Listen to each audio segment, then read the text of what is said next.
할렐루야, 1월 18일 월요일입니다. 오늘은 마태복음 4장 1절부터 11절 말씀을 통해 은혜를 나누도록 하겠습니다.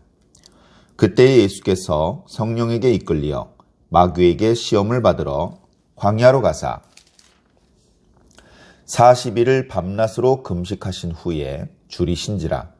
시험하는 자가 예수께 나와 이르되 네가 만일 하나님의 아들이거든 명하여 이 돌들로 떡덩이가 되게 하라.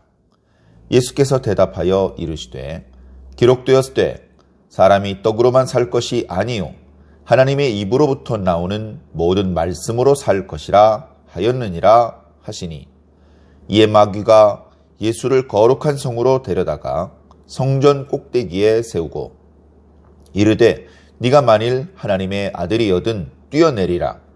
기록되었으되 그가 너를 위하여 그의 사자들을 명하시리니 그들이 손으로 너를 받들어 발이 돌에 부딪히지 않게 하리로다 하였느니라.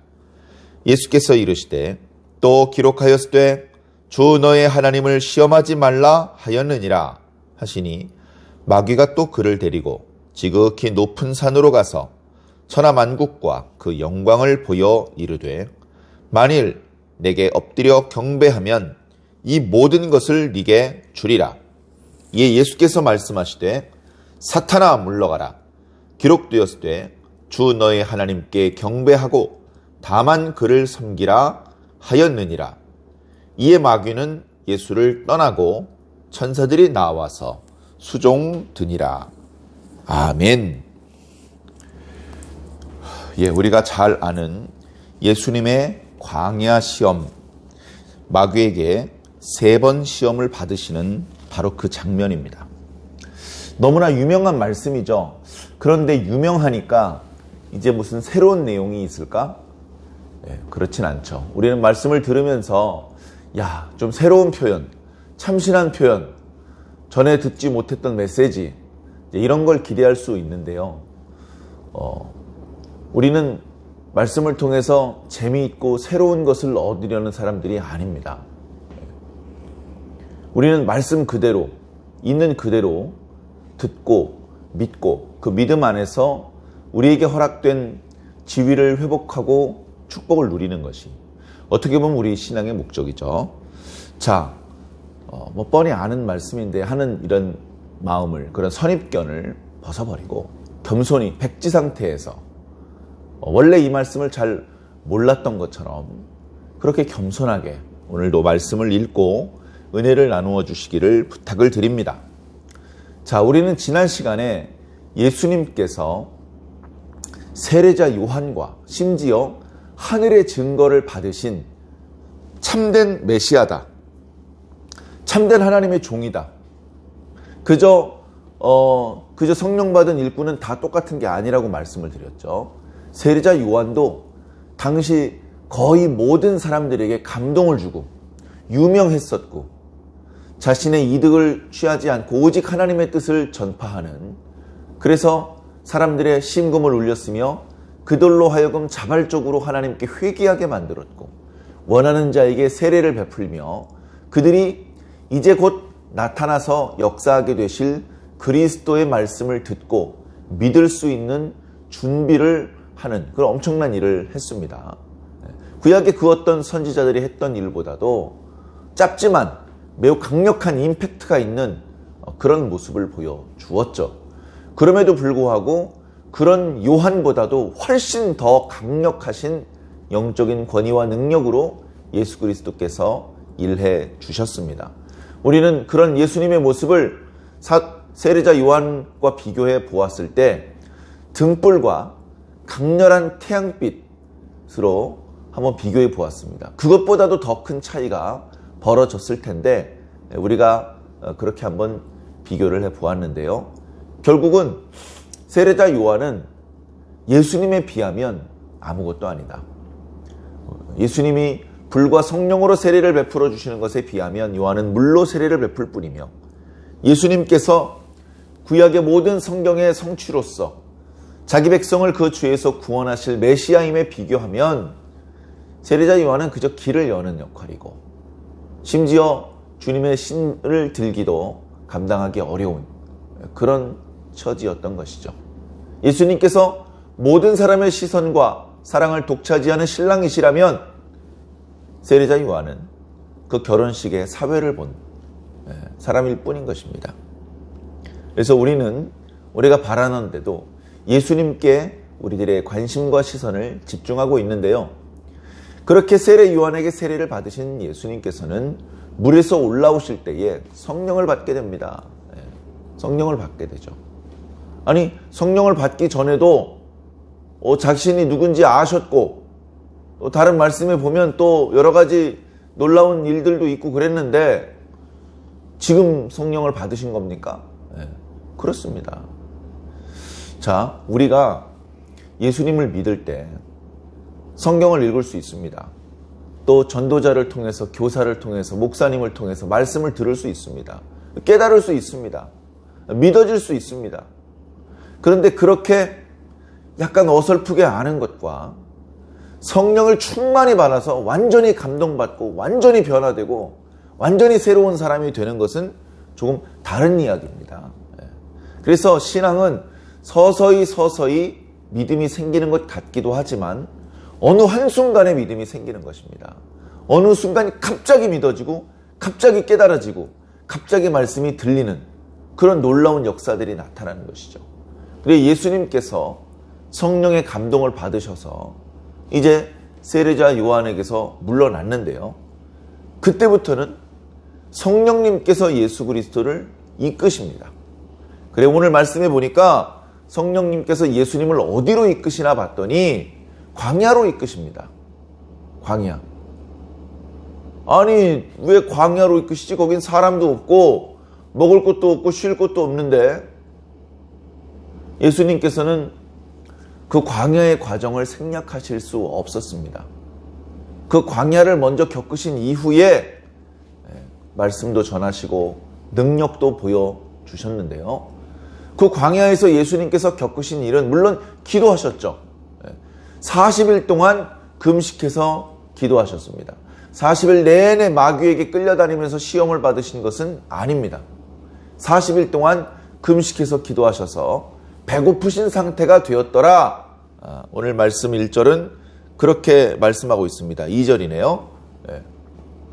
자, 그런데 그렇게 40일 기도를 마치시고 매우 배가 고프신 상태였을 때 그렇게 약해 보이고 틈이 보이는 것 같은 그런 상태일 때 마귀가 나타납니다. 예수님에게도 마귀가 나타나서 예수님이 가장 약하셨을 때 그때 시험하려고 마귀가 왔는데요. 늘 마귀에게 허점을 보여주고 있는 우리들에게는요. 마귀가 수시로 찾아오겠죠. 마귀에게 틈을 보이지 않으시기 바랍니다. 사도 바울의 글에도 마귀에게 틈을 보여주지 말아라 라고 그렇게 권하고 있습니다. 마귀에게 틈을 보여주면 안 됩니다. 자, 마귀가 와서 시험을 합니다. 우리가 잘 아는 세 가지로 시험을 했죠. 네가 만일 하나님의 아들이라면, 마귀가 벌써 아는 겁니다. 예수님이 하나님의 아들이라는 걸요, 아무도 몰라요. 아무도 모릅니다. 그 부친 요셉, 모친 마리아도 잘 몰라요. 세례를 베풀었던 세례자 요한도 정확히 모릅니다. 그냥 내 뒤에 오시는 이라고만 말하잖아요. 하늘에서 증거가 이는 내 사랑하는 아들이요 내 기뻐하는 자라, 이게 이제 정확한 표현이죠. 그러나 아직은 아무도 예수 그리스도에 대하여 정확히 알아보고 신앙 고백을 하는 그런 모습은 아직 나타나지 않고 있습니다. 자, 그런데 마귀는 아는 것이죠. 마귀는 우리가 모르는 많은 것을 알고 있습니다. 영적인 분야에 대해서 우리보다 마귀가 훨씬 많이 알고 있습니다. 그러나 하나님의 아들이 오셨을 때 마귀는 경배하지 않습니다. 아담이 나타났을 때 모든 짐승들이 아담에게 경배를 했지만 뱀이, 그 속에 들어있는 사탄이 아담에게 경배하지 않고 아담을 지배하려고 했던 것처럼 이번에도 마귀는 예수님을 지배하려고 합니다. 예수님의 지시를 따르는 것이 아니고 예수님에게 지시를 내리려고 합니다. 예수님을 움직이려고 합니다. 마치 도와주는 것 같습니다. 배고프지? 이렇게 해봐. 과거에 선악을 알게 하는 나무 열매를 먹을 때도 마귀는 여자를 도와주는 것 같습니다. 여자애가 모르는 걸 가르쳐주는 것 같습니다. 그러나 그것은 진실이 아니었습니다. 지금도 마찬가지입니다. 네가 하나님의 아들이라면 하면서 그 뒤에 나오는 여러 가지 이야기들, 그 뒤에 이야기가 중요하지 않죠. 나 하나님의 아들 맞아. 뭐라고? 내가 하나님의 아들이라는 걸 보여주겠어. 안 그래도 배고팠는데 잘됐다. 돌덩이로 떡덩이를 만들어서 내가 하나님의 아들이라는 걸 보여주겠어. 이렇게 생각하기 쉽습니다. 그러면 벌써 어떻게 되는 겁니까? 우리가 마귀에게 지시를 내리는 게 아니고 마귀의 지시에 내가 순종하는 게 되는 겁니다. 그 잘못입니다. 마귀가 아무리 옳은 말을 하고 옳은 지시를 내리는 것 같아도 절대 우리는 마귀의 말을 들으면 안 됩니다. 마귀가 동쪽으로 가라고? 나 서쪽으로 가야지. 그럴 필요도 없습니다. 우리는 마귀는 완전히 무시를 해야 됩니다. 마귀에게 아무 말도 듣지 않은 것처럼 해야 됩니다. 왜? 하나님의 말씀을 들어야 돼요. 마귀 얼굴을 보고 마귀가 하는 말을 듣고 주거니 받거니 얘기를 하는 동안 우린 주님을 못 보게 됩니다. 아무리 친절해도 엄마만 하겠습니까? 엄마 손 뿌리치고 누구를 따라가는 겁니까? 말도 안 되는 거죠. 우리는 1초도 쉬지 않고 오직 주님만 바라보며 오직 주님의 음성만 따라가야 되기 때문에 사꾼의 음성을 들을 시간이 없어요.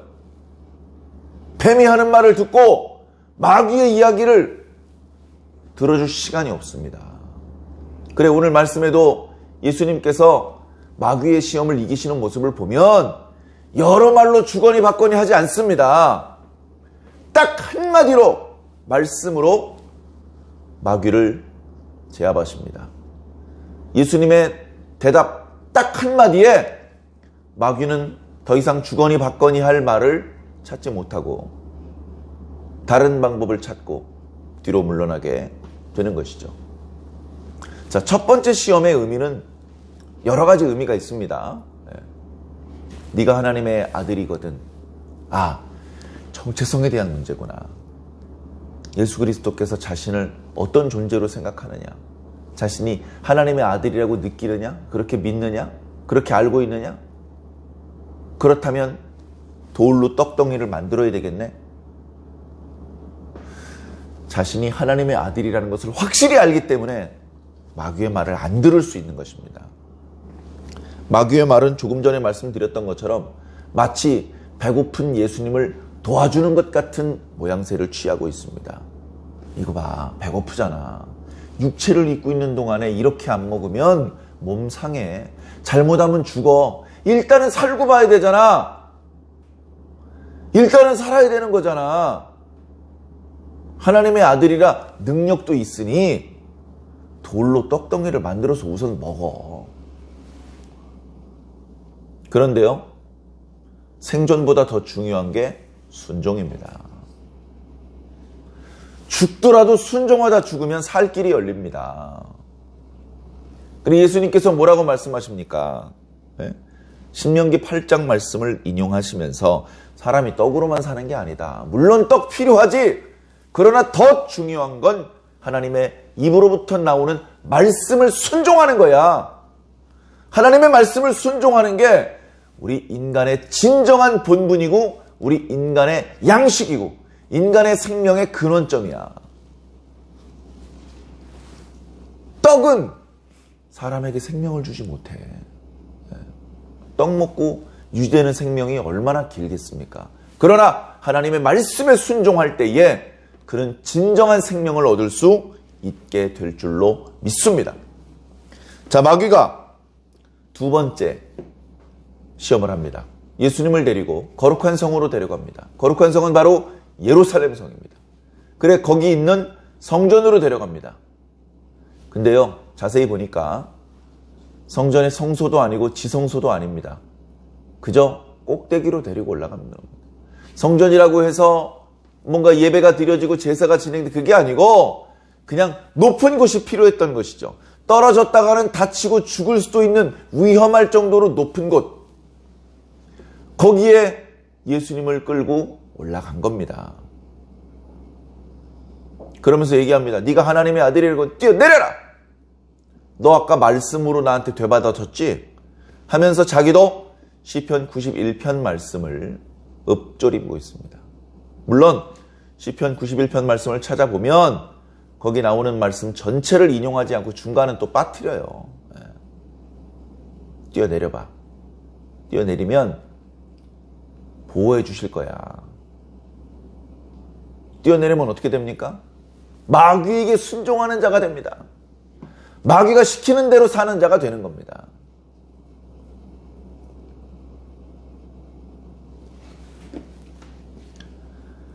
하나님께서 자신을 보호해 줄 것을 믿는 사람이 뛰어내릴까요? 안 내릴까요? 자, 이 부분이 우리가 놓치는 부분입니다. 누가 뛰어내릴까요? 하나님께서 자신을 정말로 보호해 주실지 의심하는 자가 뛰어내립니다. 정말로 보호해 주시는지 내가 봐야 되겠어. 내가 봐야 믿을 수 있어. 의심하는 자가 뛰어내립니다. 믿는 자는 뛰어내릴 필요가 없어요. 안 뛰어내려도 확실히 알아요.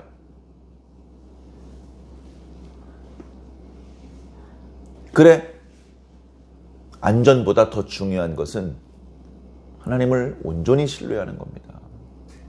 예수님은 하나님을 온전히 신뢰하기 때문에 말씀하십니다. 역시 신명기 6장 말씀으로 마귀의 시험을 물리치십니다. 7절에 보니 주 너의 하나님을 시험하지 말라. 그러니까 이 뛰어내리는 건요, 하나님을 시험하는 행동이에요. 하나님을 온전히 믿지 못하는 행동이란 말이죠. 마귀가 더 뛰어내리라고 강요할 수 없게 되었습니다. 마귀가 높은 산으로 예수님을 끌고 갔습니다. 거기서 잘 보이지도 않는 세상 만국의 영광을 보여줍니다. 마귀도 능력이 대단해요. 그러면서 말합니다. 이거 내가 너한테 보여준 거 다 내 거거든. 너 나한테 한 번만 경배해. 그러면 이거 너한테 다 줄게. 예수님께서 하나님의 아들로 활동할 때 조금 전에 마귀가 보여주었던 세상 만국과 그 영광이 있으면 훨씬 수월하게 사명을 감당할 수 있을 것 같습니다.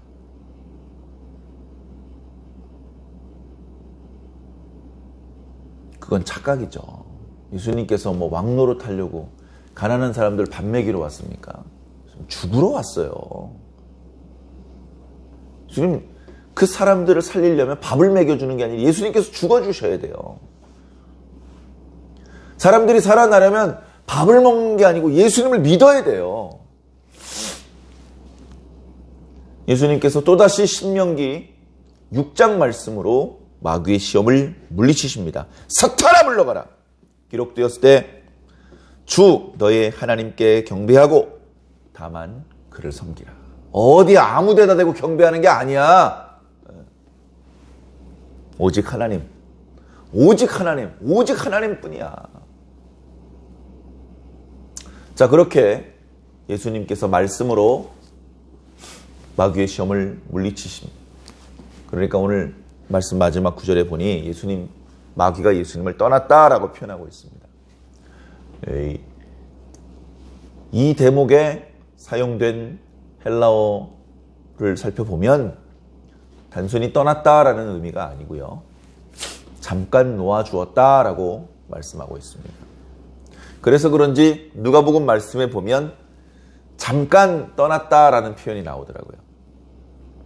그 말은 뭡니까? 예수님에게 완전히 패배해서 두 손 두 발 다 들고 아이고 제가 졌습니다 형님 이러고 자신의 패배를 인정한 게 아니고 너 내가 지금은 물러가지만 내가 너 지켜보고 있겠어. 내가 수시로 너를 시험할 거야. 내가 수시로 너를 유혹하고 하나님께 불순종해서 범죄하게 만들 거야. 너와 하나님 사이를 이간질시키기 위해서 계속해서 틈을 엿볼 거야. 이 말입니다. 그래, 마귀의 불시험이 잠깐 지나갔다고 우리는 결코 방심할 수 없습니다. 우리는 계속해서 깨어 있어야 되고 하나님의 전신갑주를 취하며 마귀와 지혜로운 싸움을 이어나가야 됩니다. 사도 바울께서 말씀하신 것처럼 우리의 싸움은 혈과 육에 대한 싸움이 아닙니다. 하늘의 영들의, 악한 영들에 대한 싸움입니다. 그렇기 때문에 우리는 방심하고 손을 늘어뜨려 놓고 있으면 안 되는 것이죠. 자, 오늘 말씀을 통해서 드리고 싶은 말씀이 하나가 더 있는데요. 마태복음에서는요, 예수님의 모습을 구약의 모세의 모습과 유사한, 그리고 구약의 이스라엘 백성들의 모습과 어떤 유사한 모습들을 자꾸 보여줍니다. 자, 예를 들면 모세가 태어날 때도요, 모세 한 사람은 구원이 됐지만 많은 유아가 살해되었습니다. 그리고 모세가 애굽에 있었다가 가나안으로 올라왔습니다. 예수님도 애굽에서 사셨다가 가나안으로 올라왔죠. 자, 그리고 모세가 40일을 금식하면서 하나님께 기도했었죠. 시내산에서. 그런 것처럼 예수님도 40일 동안 먼저 금식을 함으로 당신의 사역에 앞서서 40일 금식의 과정을 거칩니다. 자, 그리고 예수님은 모세를 닮았을 뿐 아니라 하나님의 백성을 실질적으로 죄에서 종로로 타는 그 하나님의 백성들을 해방시키는 새로운 모세, 실질적인 모세 역할을 하실 뿐 아니라 하나님의 백성 이스라엘의 일원으로서 그 이스라엘 전체를 대표하는 대표 선수로서의 그런 모습으로 또 묘사하고 있습니다. 자, 이스라엘 백성들도요, 하나님의 세계에 들어가기 전에 먼저 어디를 갔습니까? 광야에 갔습니다. 광야는 힘든 곳이에요. 광야는 먹을 것도 마실 것도 쉴 곳도 없고 매우 불편한 곳입니다. 심지어 생존이 위태로운 곳입니다. 그런데 하나님의 약속의 땅에 가기 위해서 먼저 광야의 과정이 필요했어요. 광야는 뭐 하는 곳이냐? 시험하는 곳이에요. 광야에서 그들은 진짜 하나님의 백성인지 아닌지 하나님 앞에 보여드려야만 했습니다. 광야에서 그들은 하나님의 말씀에 불순종하고 하나님 앞에 범죄하는 수없는 유혹을 마주해야 했습니다. 그런데 과거 구약의 이스라엘 백성들은 그 광야 시험에서 불합격했습니다. 그 광야 시험에서 하나님께 불순종했습니다. 하나님을 시험했습니다. 무상 숭배했습니다. 원망하고. 그런데 이스라엘 백성 전체의 대표 선수였던 예수님은 다시 그 광야에 가셔서 시험을 받으시되 이기셨습니다. 이기실 때 말씀으로 이기셨는데요. 재미난 것은 모두 다 신명기 말씀으로 이기셨던 것입니다. 신명기 말씀은 우리가 얼마 전에 묵상을 해서 알지만 이스라엘 백성이 40년 광야가 끝날 때 모압 평지에서 요단강을 건너기 직전에 모세가 죽기 직전에 광야 2세대들에게 광야 1세대들이 시내산에서 받았던 하나님의 언약의 말씀을 다시 한번 일러주면서 하나님과의 언약 관계를 갱신하게 하기 위해서 주셨던 말씀이거든요. 그 말씀에 보면 너희 조상들이 광야 시험에서 실패했다. 광야 시험에서 넘어졌다. 너희들은 이렇게 넘어져서는 안 된다. 그들은 그 광야의 시험에서 오직 하나님의 입으로부터 나오는 양식으로 살아야 했고 하나님을 시험하지 말았어야 했고 오직 하나님만을 섬기며 경배 드렸어야 했다. 너희들이 그렇게 한다면 너희들은 너희 조상들처럼 광야에서 엎드러져서 죽지 않을 것이며 하나님께서 약속하신 땅을 누리게 될 것이다 라고 모세가 힘주어 말씀을 전해주었다. 바로 그 말씀입니다. 그래서 신명기 말씀을 우리가 묵상할 때도 이건 과거의 이스라엘 사람들을 위한 말씀만이 아니고 오늘 우리 성도들을 위한 말씀이다 라는 그런 말씀을 드렸었는데요. 예수 그리스도께서 바로 그 모세가 당시 광야 2세대들에게 당부했던 말씀을 잘 귀 기울여 듣고 그 말씀을 잘 마음에 담아두고 있다가 정말로 광야에서 마귀의 유혹과 시험을 받을 때 말씀으로 이기는 모습을 보여주셨던 것입니다.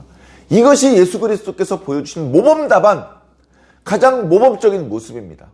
바로 이런 예수 그리스도의 모습을 우리는 자세히 살펴보고 이제 예배가 끝난 이후에 우리가 일상을 살면서 마주하게 될 마귀의 불시험을 이기는 그런 모범이 되어야 됩니다.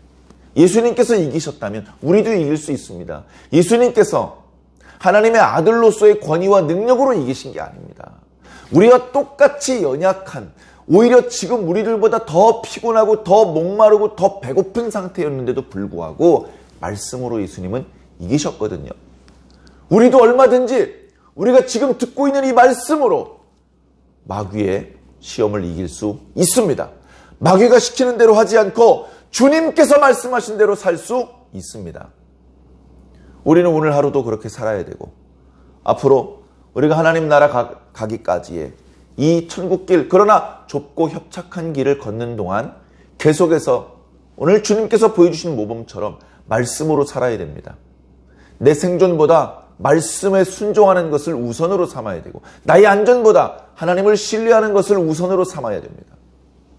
고집스럽게 하나님을 고집해야 됩니다. 하나님의 방법, 하나님의 뜻, 하나님의 길.